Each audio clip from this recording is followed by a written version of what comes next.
Daugiau nei 350 sportininkų Vilniuje dalyvavo tradicinėse orientavimosi sporto klubų taurės varžybose. Praėjusių metų čempionai šiemet liko 5.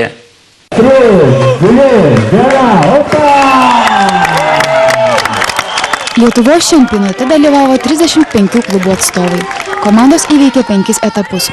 Nubėgo apie 20 km ir turėjo surasti daugiau kaip 100 kontrolinių punktų. Pasak organizatorių, statūs šlaitai ir tankus miškas sportininkus vertė rinktis optimalius trasų įveikimo variantus.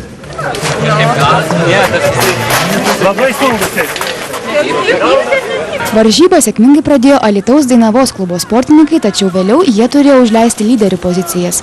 Paskutinį etapą bėgęs Vilniaus Ąžuolo klubo atstovas Edgaras Voveris sėkmingai įveikė sudėtingą trasą ir aplenkė antroje vietoje likusius Šiaulių Sako klubo sportininkus. 3. vietą laimėjo Alytaus Dainavos klubas. Praėjusių metų čempionai Kauno Medeinos sportininkai liko 5. Po 2 savaičių Lietuvos orientacininkai varžysis maratono trasoje Lazdijų rajone.